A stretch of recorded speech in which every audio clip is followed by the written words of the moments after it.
Ya tenemos una caldera, que va a generar el vapor. ¿Ok? Ese vapor va a pasar por este serpentín dentro de este intercambiador de calor y luego, dependiendo del líquido que esté contenido en este recipiente, habrá una transferencia de calor y a la salida tendremos entonces un líquido con una temperatura X. Fíjense que acá estamos en la condición inicial, estamos partiendo de que la temperatura está a 27 grados centígrados. Es una temperatura ambiente, un punto de referencia, no es 0 grados centígrados, no tendría lógica.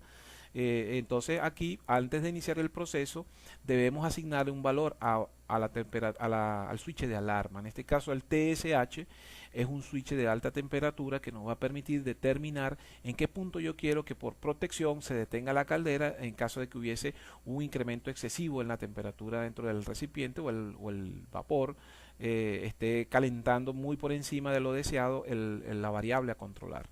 Voy a colocar para efectos de la simulación, vamos a colocar por ejemplo 60 grados centígrados.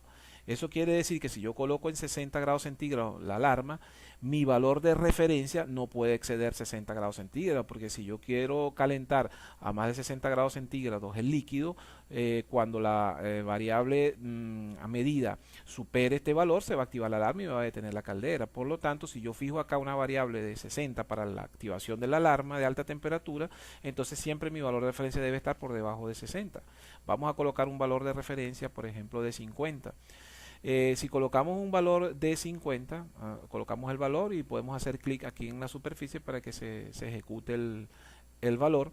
Si colocamos el valor en 50, nótese que inicialmente la temperatura está en un valor de 27 grados. Aquí evidentemente recordemos siempre ejecutar el modelo.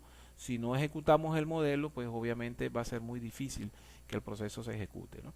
Fíjense que ya lo que ejecuté el modelo 50, el vapor comienza a pasar por el serpentín y la temperatura comienza a aumentarse, la temperatura medida en la línea de salida, ¿verdad? Porque hay una transferencia de calor. Cuando llegue a 50 grados centígrados, entonces el proceso de incremento de la temperatura se detiene. Aquí debemos abrir la válvula F2 y F3 para que haya desplazamiento del líquido tanto en la entrada como de la salida. ¿Ok?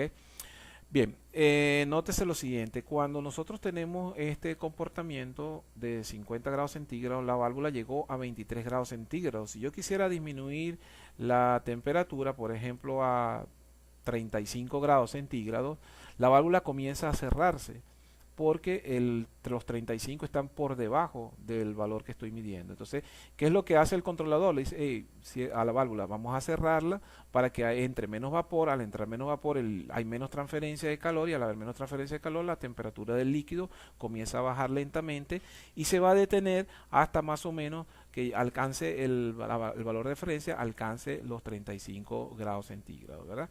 Que es el valor deseado.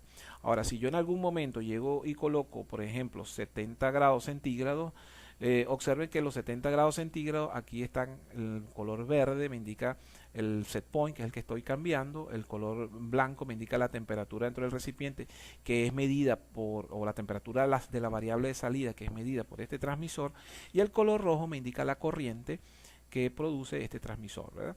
Nótese que aquí la temperatura va subiendo progresivamente, pero cuando supera los 60 grados centígrados, esta alarma se activa y al activarse esa alarma es un indicador, una advertencia de que la condición del proceso está en condición crítica. Por lo tanto, a través de este controlador se detiene la caldera. Al detenerse la caldera, el vapor, perdón, comienza a dejar de fluir a través del serpentín, no hay transferencia de calor.